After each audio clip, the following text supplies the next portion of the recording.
Well, hello, everybody, and welcome to this episode of the Classroom Matters podcast with me, your host, Kristy Houle, where we dive into the hottest topics in education. Today, we're talking all things physics and science with Kathy Joseph.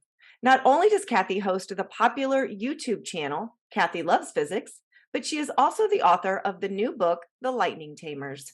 Kathy is also a former Bay Area science teacher who spent 12 years teaching high school physics. Welcome to the show, Kathy. Thank you for having me.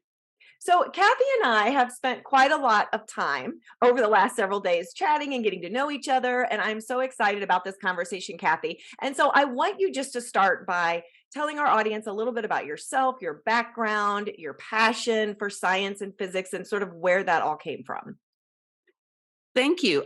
So I was, like you said, I was a former high school physics teacher and occasionally math teacher, although I wasn't very good at the math. I mean, I'm good at the math. I wasn't very good at teaching the math.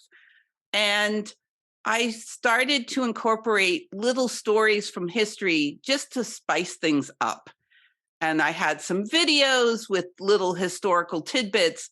And I found it so fascinating to know where things came from that I started studying it on my own, incorporating it on my own. And then I was talking to an adult about random things, and we started talking about what we did for a living. She was a lawyer. I'm a high school teacher. And she said to me how she never understood anything about physics, and it always scared her because of the math. And we were specifically talking about electricity at the time. And she was like, it's just a blank box to her, as it is to most people, I think. I think most people, we're so dependent on it. But if you ask a group of 100 adults, educated adults, like how do we get electricity? You know, a good half of them will say the wall, and another, third will say like something, I think nuclear power and solar power. But like, how does nuclear power generate electricity? Magic. I don't know, maybe a nuclear explosion and that makes the electricity. Most people just don't know where it comes from. And that lack of scientific literacy is really upsetting to me, because that's what you're trying to do as a teacher. But you worry that like your students don't know it, and you can't teach every student. And then once people become adults, they sort of close off sometimes on learning new things because they're worried that they can't. And so I decided to try to write a book about the history of electricity to teach adults how electricity worked. And then I started making videos because I wanted someone to read the book, honestly.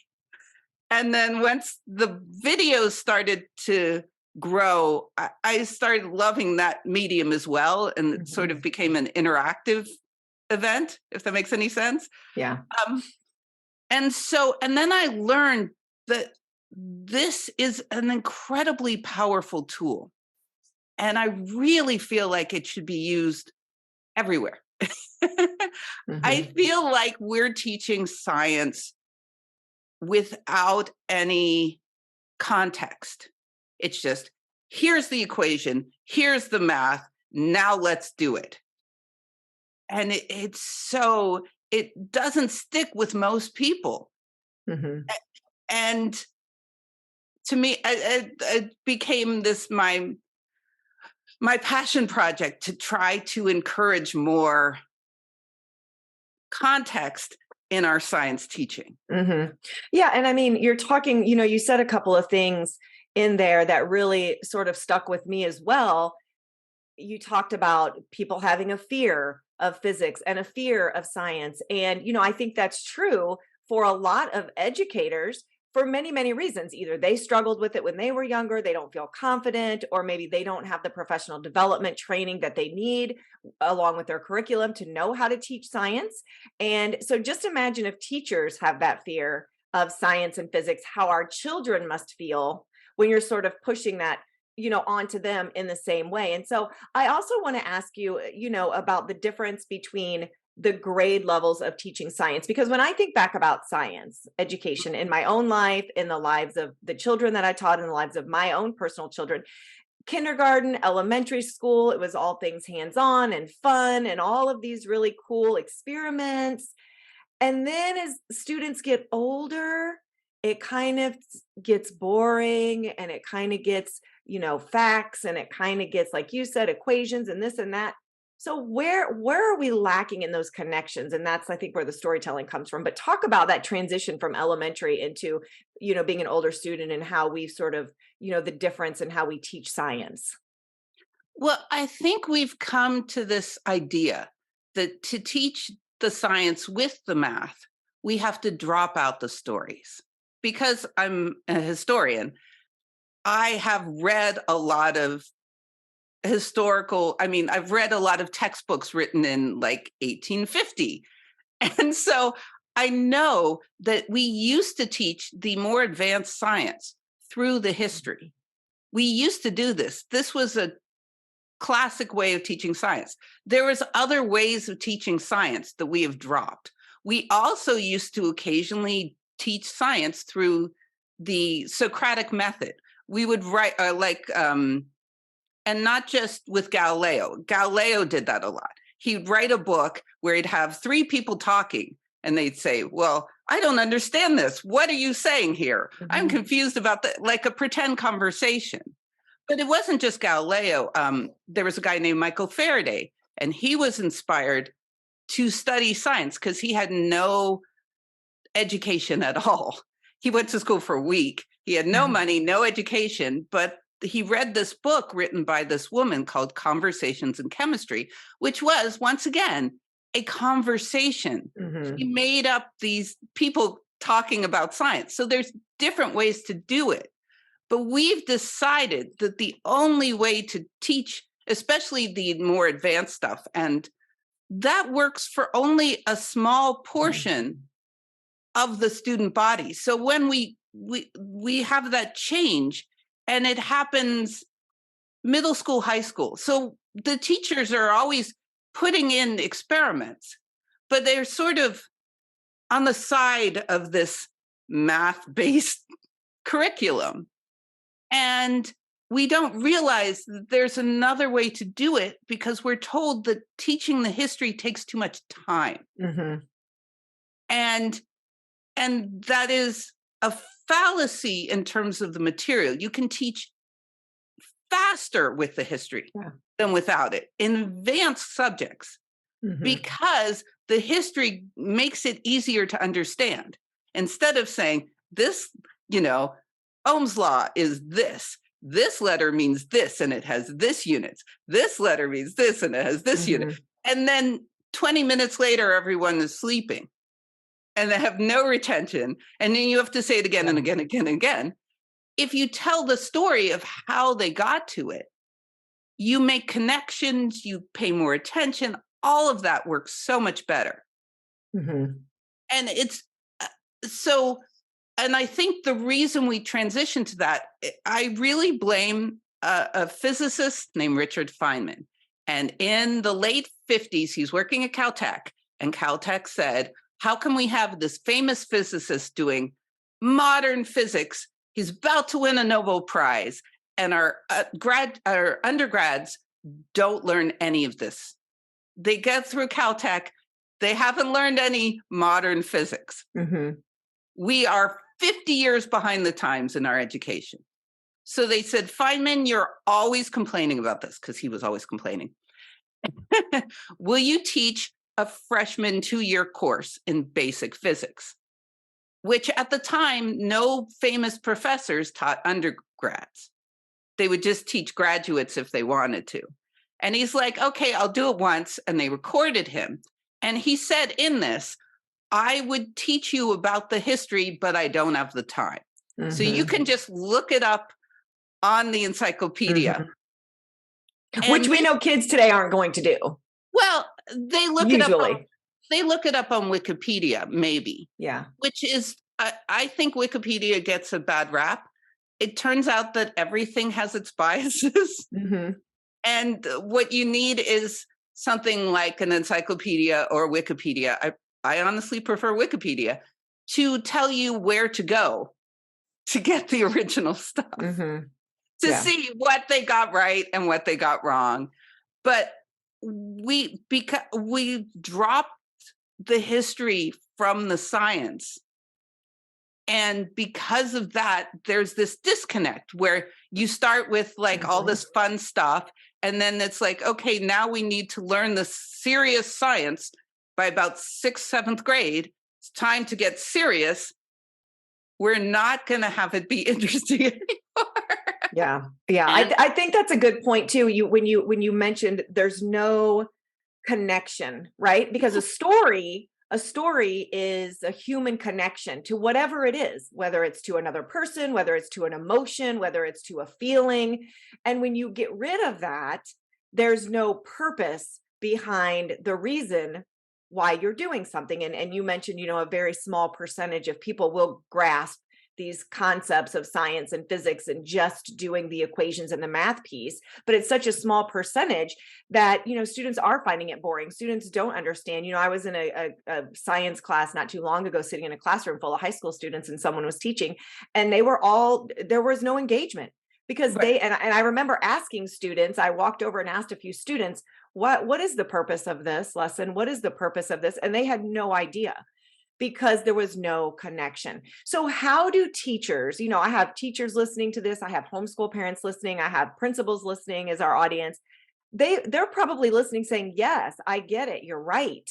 We need more stories. We need to connect this, but I don't know how to do it. I don't know how to implement it. I have my curriculum. I'm supposed to follow it. I just have to stuff information into these kids Correct. and then move on to the next class.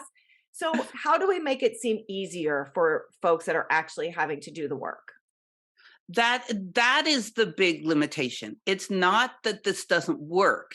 It's that not many people are doing it. And part of teaching, as you know, is a collective. When you're teaching something, you're not doing everything from scratch. You need to, in teaching, it's the one field where the highest honor you can do is have everyone steal your work. Yeah. Like, you make a great worksheet. You're like, I hope everyone takes this worksheet and helps use it. So I really feel like we need to, I really feel like we need to have more people in authority promote this, because it takes time. I mean, I've been working on this for 6 years. I have almost 100 videos. I have this book. I have 7 more books in the works. I mean, I have a lot going on, but I'm one person, and there's only so many subjects I can cover, or I'm interested in covering. And we need more information out there, more people, not more people doing this individually. We need more people doing this systematically. We need more principals saying, okay, if you are interested in doing a history-based method of teaching science, we will give you some time putting some stuff together. Yeah. Yeah. And I think that's a good point. I think that's, because teachers are so willing to, they want their children and their students, regardless if they're teaching kindergarten or high school seniors, they really want their children to walk away ready for the next level of science or physics or math or whatever content and knowledge that they feel that these children need to master before they leave their room. And I feel like most teachers are open to it. So your idea, and that's where like the former teacher in me comes out and says, yes, I want to do it so bad, but I know when I walk into my school tomorrow morning and I walk into my classroom, I'm just going to do the same thing that I've always done because I don't know how to even start. But what are some baby steps that folks can do right off the bat tomorrow morning or Monday morning or whatever morning? Monday morning. Yes. I would pick a specific subject, like you said. And so you name something, Kristy. Name something that you think might be interesting to teach. Or what were they teaching in that physics class? Oh God, I don't remember. I was probably asleep. Oh no. Really boring. Oh no, I'm sorry. And I'm Um, sorry for the teacher who I'm sure was trying his or her trying very best. hard, but they were doing what they had been taught to do year Right. after We've year all after been year, doing. and We're what they just had just done. Yeah. we're trying Yeah. to get their attention and then to have them remember it. And yeah, it's challenging, especially with these things that take Mhm. a lot of math, a lot of Yeah. math-based ones like the chemistry and the physics.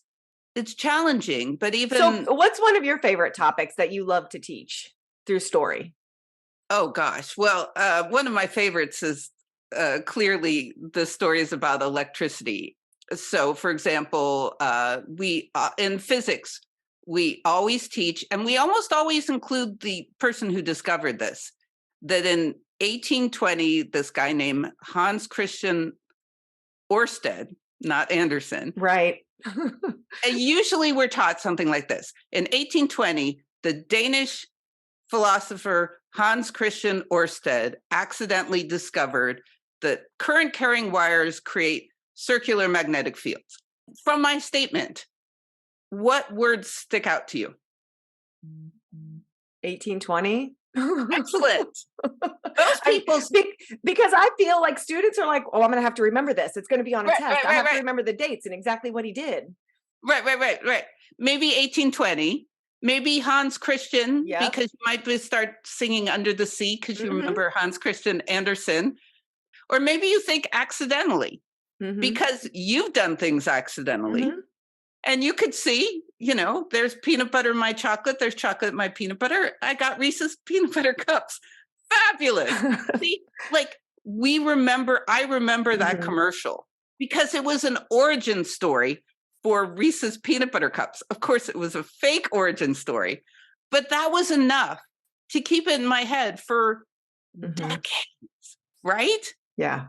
But the real story. So when we tell the stories, we tell it the most superficial way, Hmm. meaning like the dates and the name. And then we usually add something like accident when it wasn't actually an accident, in that the guy had been trying to see connection between electricity and magnetism for 20 years by that time, 12 years by that time.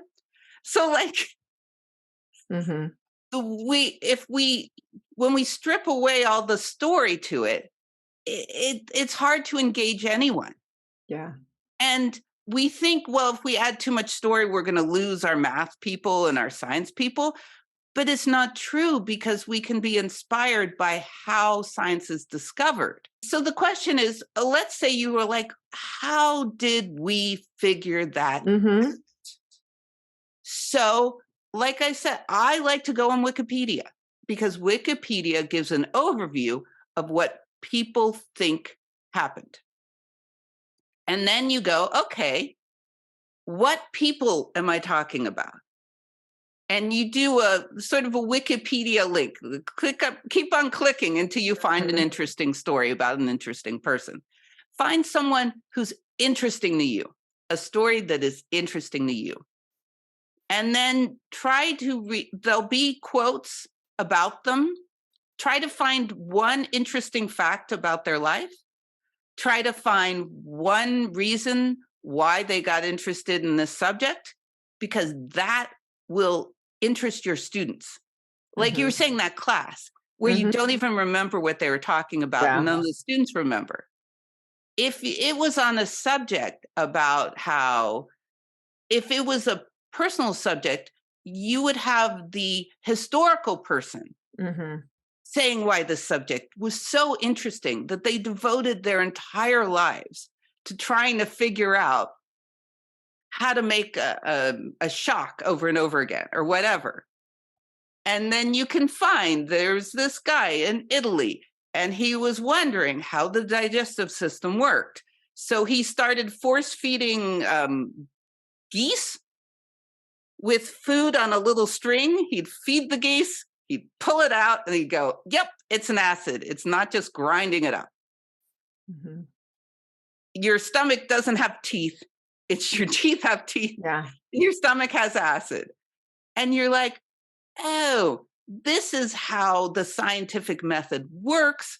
this is how we think that the stomach has stomach acid.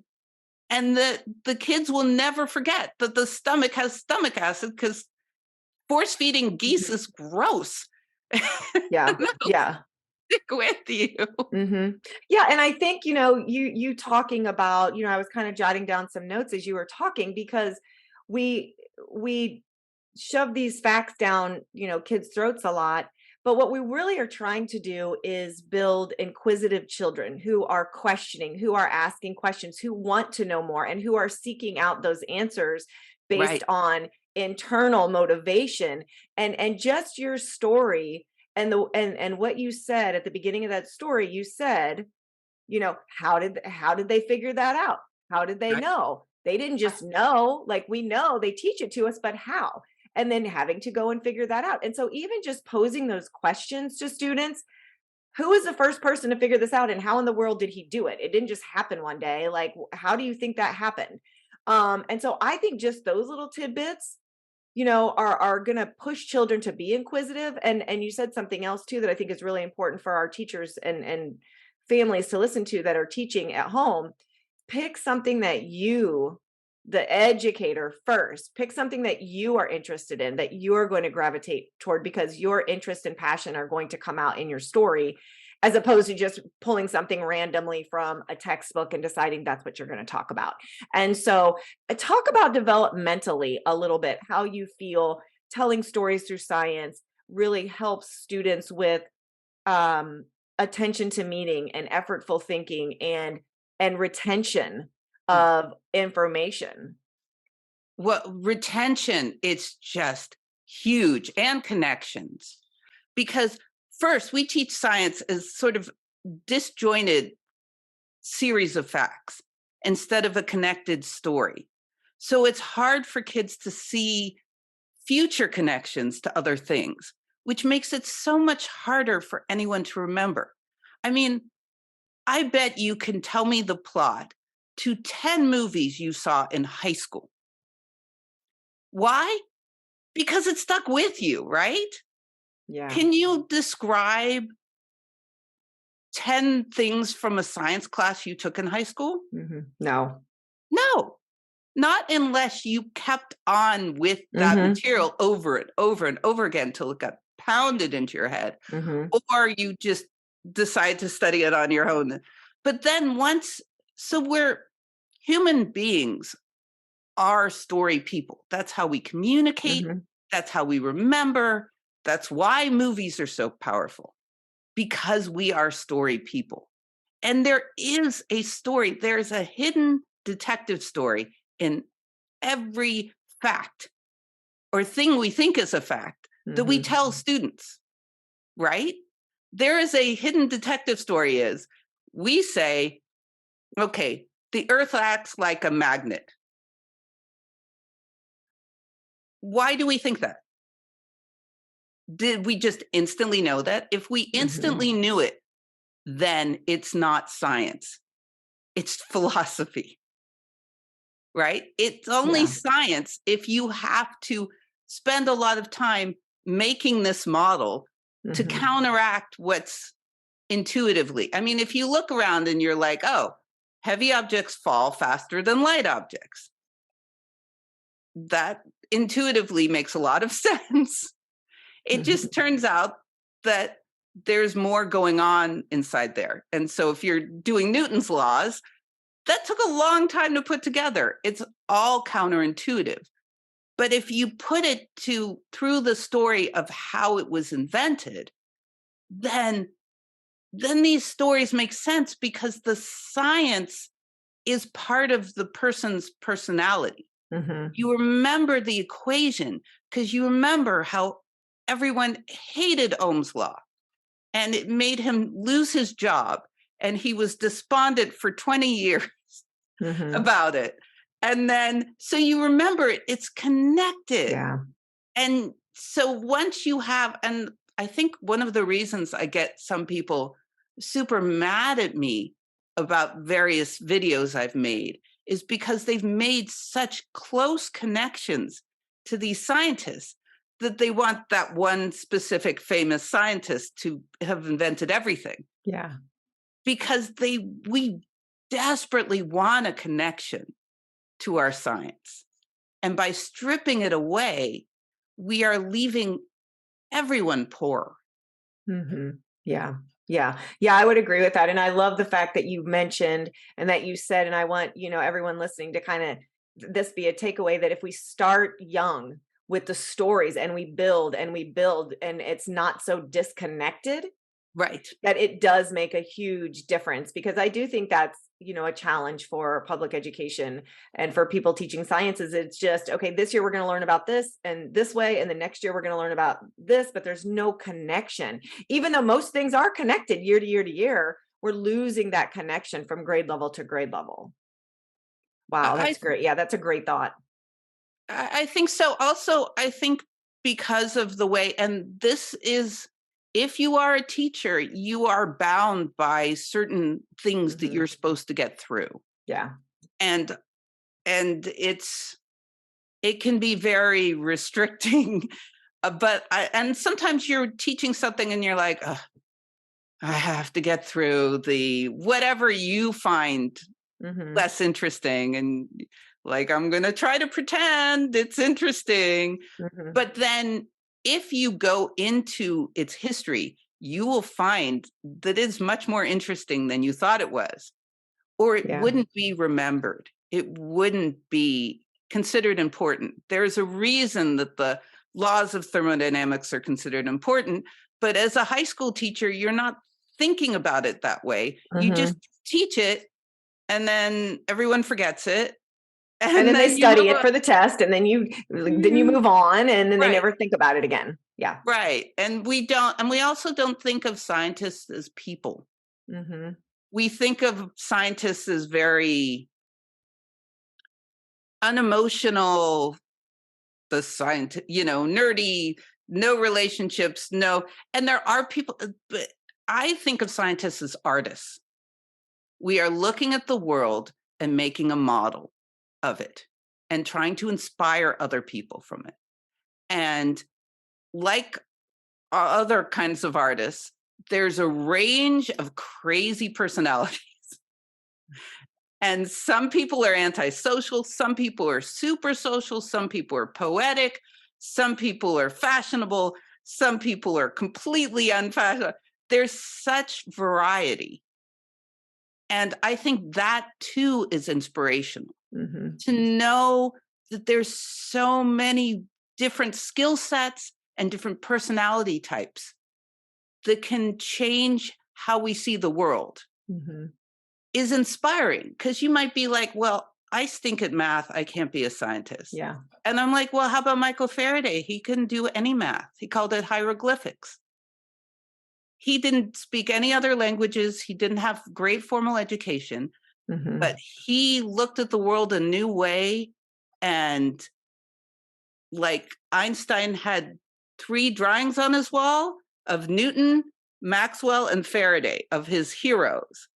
Like, you can do great things with no math skills, and you can have great math skills and do great things, or you can have great math skills and do. And the other thing is that it also teaches people, and I think we should teach this from a very early age, that just because you're good at one thing doesn't make you good at other things. Just because you're a great scientist doesn't make you a great person, doesn't make you have great ideas about eugenics, say, or whatever. Like, we have this tendency to think if someone is smart, we should, in one field, we should follow them in everything. And that is so dangerous. Yeah. And I think if we humanize scientists for our students and our children, then they can see themselves as a scientist or an inventor, if that's what they want to do. But they can also see that scientists and inventors are real people, and sometimes they stink. Yeah. Well, and I think too, this is, your conversation and the points that you're bringing up also makes me think of, there's different levels of being a scientist. There's different levels of being a math person and or someone that enjoys it and can do it. It doesn't mean that you have to do it for your life's work. It doesn't mean that you have to like be the most noted scientist in the world, but I think that we do have these stereotypes and these sort of myths, especially in children, that, and you do hear people say a lot, and I know this is a challenge that a lot of people are trying to get past in education. Well, I'm not good at math. I'm not a math person. I'm not a science person. I'm more of an English person. Or so it's almost like it's one thing or the other. It can't be just, I enjoy math. I still like to learn it. It's just not my strong suit, or I like science, so I think we put ourselves into different levels and we feel stuck there. Like no one's going to look at me, Kathy, and say, that girl's a scientist, because that's not, but I could be. No one looks at me and says that girl is a scientist. Until you start talking, and they were like, until I start talking, and in which case they're like, please stop. I get it. But all you want to talk about is science. But no, they feel like they have to be all or nothing. Right. But I think that, yes, I agree with you 100% with that. And there is something in our culture that has decided that specifically math is sort of an all or nothing thing. And that you're either good at math or you're bad at math. And I'll tell you a little story. I have a daughter and she's 10, and she was having trouble memorizing her multiplication tables. And I start giving her tricks on how to think about multiplying numbers, because that's how I do it. I can't memorize. I just have tricks.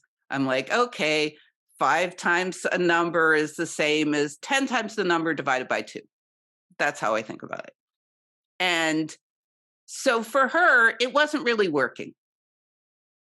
And so I was like, I wonder what I can do to help her, because straight memorizing isn't working.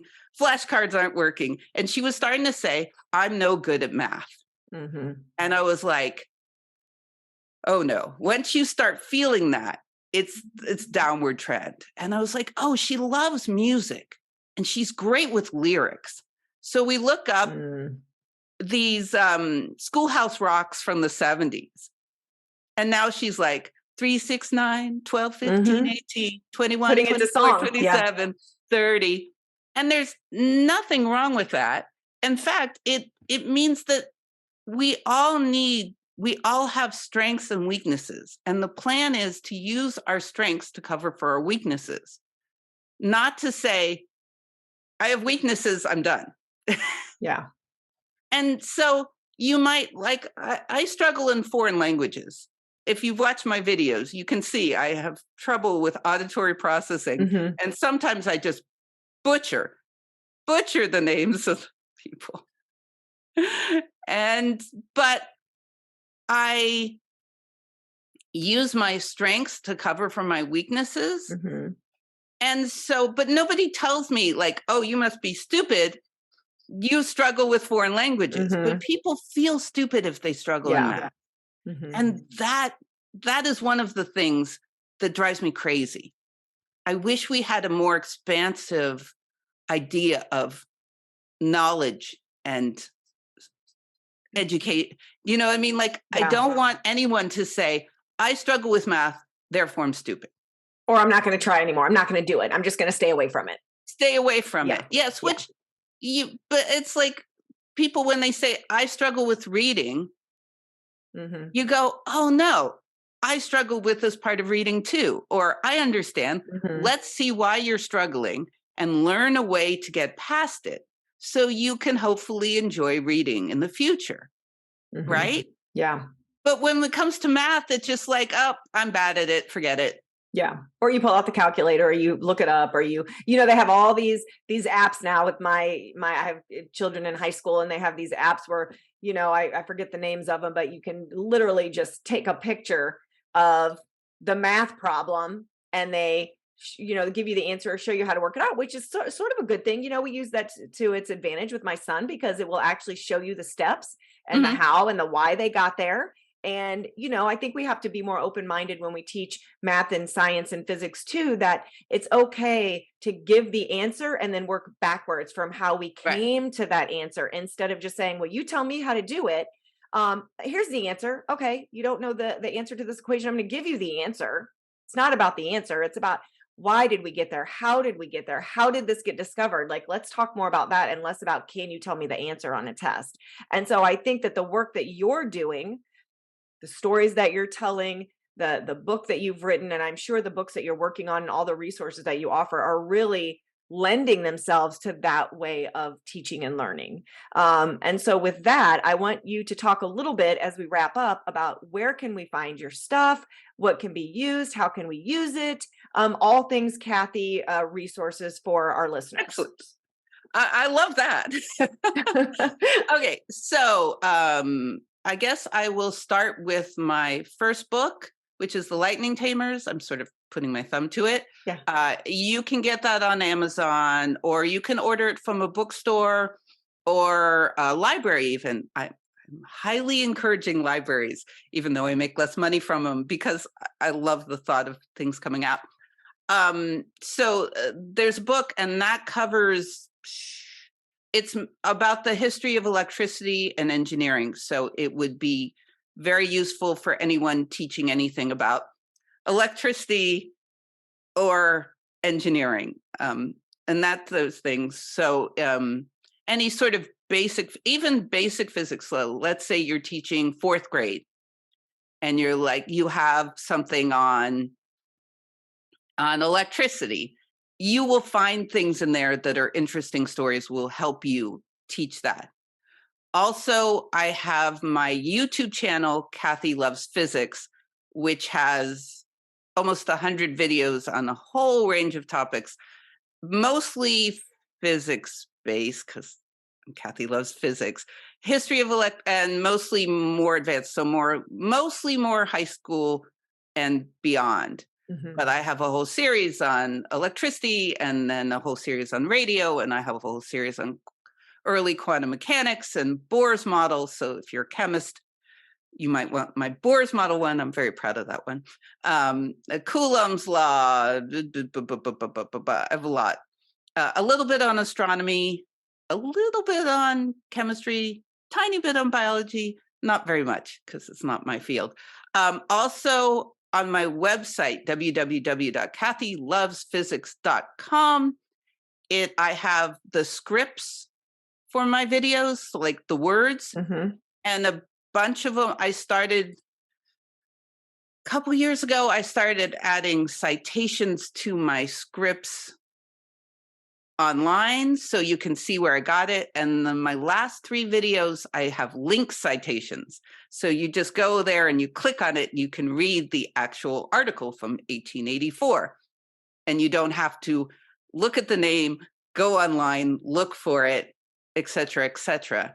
So that can be super helpful, but it was only recently that I thought of that. So it's only that once. So yeah, my website, kathylovesphysics.com, my YouTube channel, Kathy Loves Physics. You might notice a theme. And my book, The Lightning Tamers. Great. And then they can listeners get in touch with you through Kathy Loves Physics, your website, if they want to contact you for assistance or help in maybe their school or their classroom? Yes. My email is kathylovesphysics@gmail.com. Okay. So, and Kathy with a K, always. For everyone listening, as usual, I will have all of Kathy's contact information, her resources, where you can get them, and all those awesome links. So we're going to do all of that work for you. So please don't worry about, if you're driving or vacuuming or cleaning your house while you're listening to this podcast, please don't stop what you're doing. We'll have all of that in the description, and you will just simply need to click on it, and we will get you to all things Kathy. So Kathy, thank you so much. This has been a delightful conversation, and I really know that we are really impacting, and the work you're doing is really impacting physics and science and all things, that come with that, to help children really understand and grasp the stories behind some of these amazing topics. So thank you so much for being with us today. Thank you so much for having me. This was so much fun.